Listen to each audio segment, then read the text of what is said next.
Good afternoon, everyone. And I'm Annukka Valkeapää, and I'm currently working as Executive Director in Continuous Cover Forestry Association, Silva.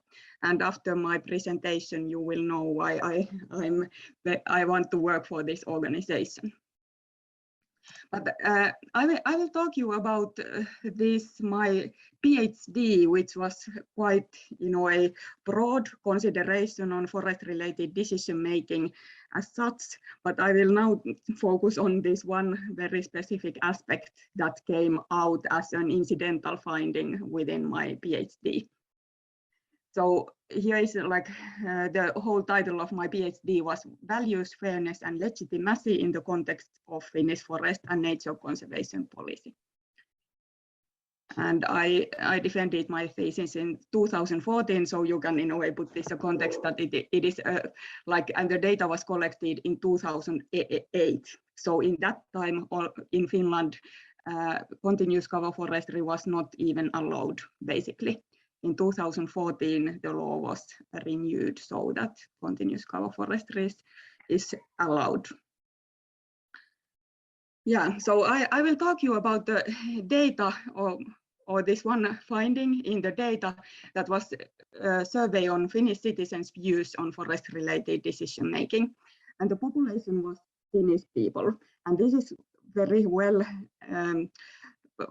even though I say it by myself, but there was it is well collected data, and there was many people from statistics background in a way collecting and planning the collection of the data. So I can say that this data really represent of Finnish citizens. And there was both forest owners and non-owners in the data, and some of them didn't say if they own or do not own the forest.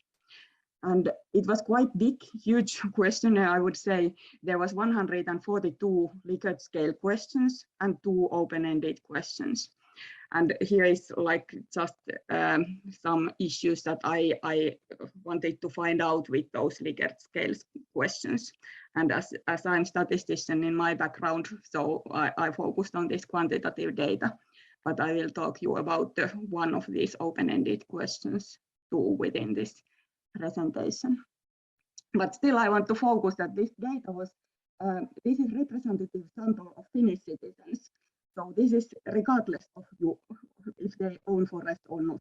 So there is both forest owners and non-owners, and the main idea is that how citizens perceive the forests and forest-related decision-making. So here is the incidental finding in a way that I'm going to focus now a bit more. So there was this kind of question, of course in Finnish, but the question was that, do you accept the following forestry operations? And we asked about restoration, forest road construction, forest fertilization, and ditching and clear cutting. And in this order, they are here. So the clear cuttings is here in the last part, and you can see that there is quite a big share of people that were really negative for that. And that is something that in a way was quite surprising in that sense that because we know that and in that time it was basically the only allowed method of forest management in Finland. So 70% of Finns didn't accept clear cuttings. This was just one result, which was, and I would not have focused on that so much if it would be just one result in among these 142 questions. But there was these 2 open-ended questions, and one of the questions was that what would you like to focus on in the decision-making concerning forest use? And of course, when I focused on this kind of decision-making procedures, I was expecting that people would take something like this sort of answers, that I would like to see that all stakeholders are represented equally and different point of views are equally considered in decision-making, and maybe something about power positions and so on. But actually this question, which was very general and focus was in decision-making concerning forest use, the main idea or the main issue that was in a way raised by citizens was that clear cuttings, and especially the objection of them. So it was the most essential topic in the data.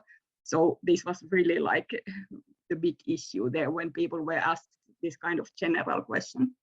And there is one master's thesis made out of this data. And as it was qualitative data, I was not so much involved with analyzing of that. But this is just something that it was the frequency of clear cuttings and notions on clear cuttings was the biggest issue in that data.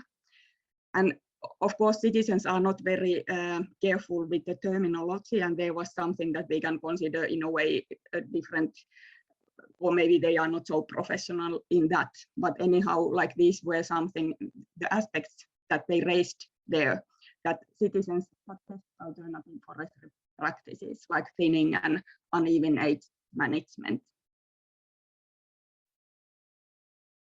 And then I just raised another issue from this data, which was citizens' forest-related values.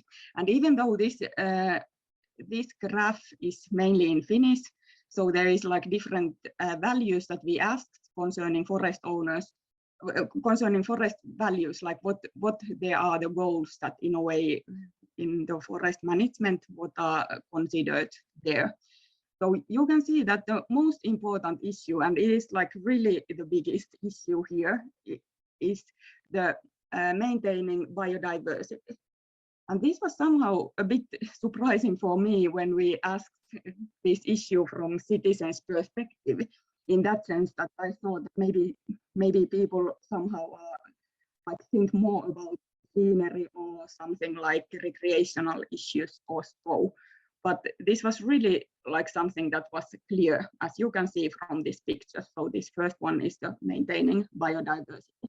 So people really consider this as the most important goal in forest-related decision making. And this is actually quite interesting issue in that sense that I was in a way wondering that what people understand about biodiversity, and because I had the view or this kind of like how to say, like I suppose that people really do not understand biodiversity as or if you have some sort of understanding, so you think about genetic biodiversity and species diversity and habitat diversity. So in a way, ordinary citizens or laymen probably do not consider with such issues. But what they did in a way consider was when I interviewed few focus groups to find out that what is behind this maintaining biodiversity and in a way so big value for that.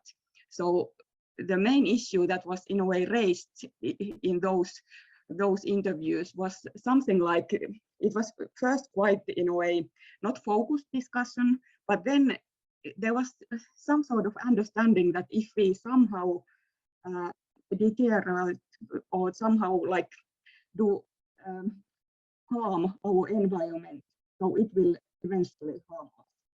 Some sort of understanding, like in a quite a broad level, but to condense it for this sort of information. So I would say that people somehow understand that it is about our living conditions that we are harming if we harm nature. And yes, just like these were just two, in a way, points from this quite big and ways like this my PhD study, but anyhow, like these were now within this conference, I think quite interesting points.